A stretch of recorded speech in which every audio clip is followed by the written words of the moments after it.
नीरज जी जानना चाहेंगे, निकाय चुनाव आ चुका है और चुनाव में उतरने की तैयारी की जा रही है। किस तरह से चुनाव मैदान में उतर रहे हैं आप? हम हरबटपुर का जो रोस्टर जारी हुआ है वो ओपन ओबीसी जारी हुआ था अनंतिम सूची में। उसके बाद वो फाइनल जब रोस्टर जारी हुआ तो वो ओबीसी महिला सीट आई है उसमें।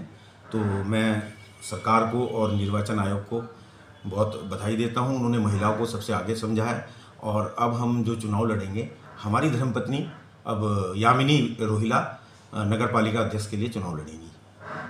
क्या मानते हैं कि जो चुनाव आप लड़ रहे हैं तो क्या मुद्दे होंगे, किन मुद्दों को लेकर आप चुनाव मैदान में उतर रहे हैं? हरबटपुर का सबसे बड़ा मुद्दा है, हरबटपुर के आसपास के क्षेत्र का सबसे बड़ा मुद्दा है नशा, जिसमें आजकल के नौजवान बच्चे, यहाँ तक आजकल तो बच्चियाँ भी खराब हो रही हैं।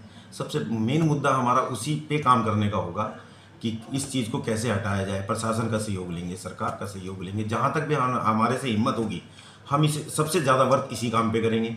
फिर व्यापारी परेशान होते हैं हमारे बाज़ार के, 2-2 4-4 घंटे जाम लगता है, सारे व्यापारी वर्ग परेशान हैं। किसी को गाड़ी खड़ी करने की जगह नहीं मिलती, किसी को मोटरसाइकिल खड़ी करने की जगह नहीं मिलती, कोई बीमार है वो हॉस्पिटल में पहुंचने में लेट होता है, एम्बुलेंस को परेशानी होती है।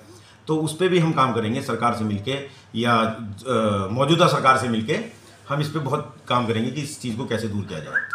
नीरज जी, हमने पिछले चुनाव में भी देखा है कि आपकी पत्नी आपके चुनाव में कंधे से कंधा मिलाकर आपके साथ चली है, हर मुहिम में आपके साथ रही है। तो ऐसे में क्या लगता है, क्योंकि चुनाव पहले आप लड़ रहे थे, अब आपकी पत्नी लड़ रही है, तो कितना जनता इसको एक्सेप्ट कर पाएगी? आप इसको कैसे देख रहे हैं? हम छोटा सा कयास लगा रहे थे सिचुएशन के हिसाब से कि शायद इस बार सीट महिला ही हो जाए। ये हम पहले से लगा रहे थे कि शायद इस बार महिला सीट ही आएगी हरबटपुर की। तो मेरी जो वाइफ हैं वो पहले से ही जनता के बीच में हैं, सोशल वर्कर भी हैं, हाउस वाइफ भी हैं और हर जगह आना जाना उनका लगा रहता है। लगभग हरबटपुर नगर पालिका की क्षेत्र की सम्मानित जनता सब उनको करीब से और पर्सनली जानती भी है। बड़ी बड़ी पार्टियों से आप लोगों का सामना होगा, तो इसको कैसे देख रहे हैं आप?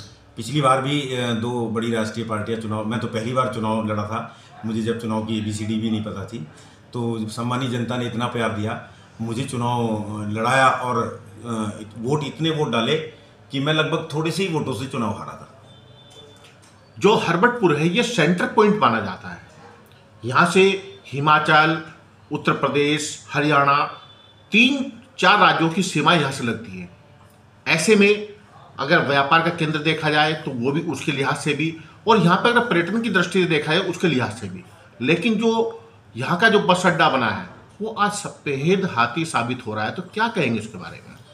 देखिए, हम मौजूदा सरकार से इस बारे में ज़रूर बात करेंगे। अगर हम कामयाब होते हैं तो सब ये भी हमारी प्राथमिकता में रहेगा कि इस बस अड्डे में प्राइवेट बसें भी जाएँ, ऑटो वहीं खड़े हों, विक्रम वहीं खड़े हों, जिससे बाज़ार से जाम से निजात मिले, और इलेक्ट्रॉनिक बसें भी वहाँ से आएँ और यात्रियों को भी पता होना चाहिए कि कब दिल्ली की बस आ रही है, कब देहरादून की बस आ रही है, कब आ रही है, कैसे आ रही।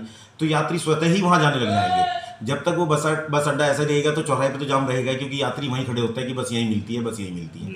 जब सबको ये पता चल जाएगा कि बस वहीं मिलेगी तो आधा जाम तो ऐसे ही खत्म हो जाएगा। तो इस पर भी हम काम करेंगे।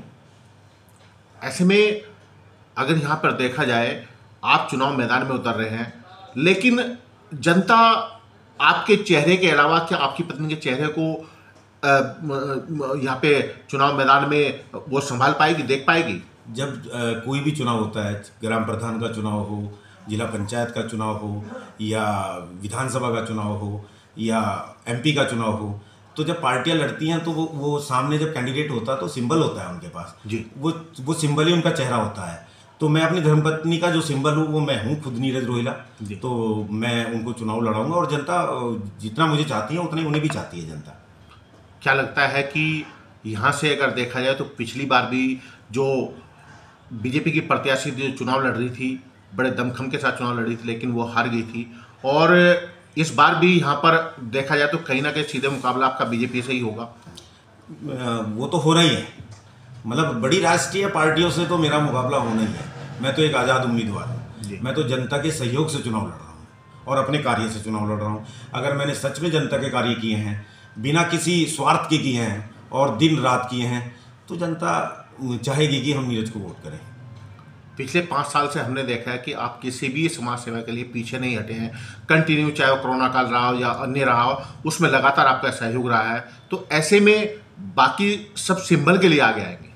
ऐसा होता है जब आदमी चुनाव लड़ रहा होता है, चुनाव में अगर हम किसी बच्चे को एक टॉफ़ी भी देते हैं तो वो जुड़ी जाती है कि भाई ये चुनाव लड़ रहा है इसलिए उसको टॉफ़ी दे दी है। मैंने हरबटपुर नगर पालिका को छोड़ के आप आसपास के सारी ग्राम पंचायतों में भी पूछ सकते हैं, अगर मुझे वहाँ भी मौका मिला तो मैंने वहाँ पे भी लोगों का बहुत सहयोग करा है। चाहे वो किसी भी क्षेत्र में कराओ, लोगों का मैंने सहयोग करा है, नगर पालिका से हट के भी।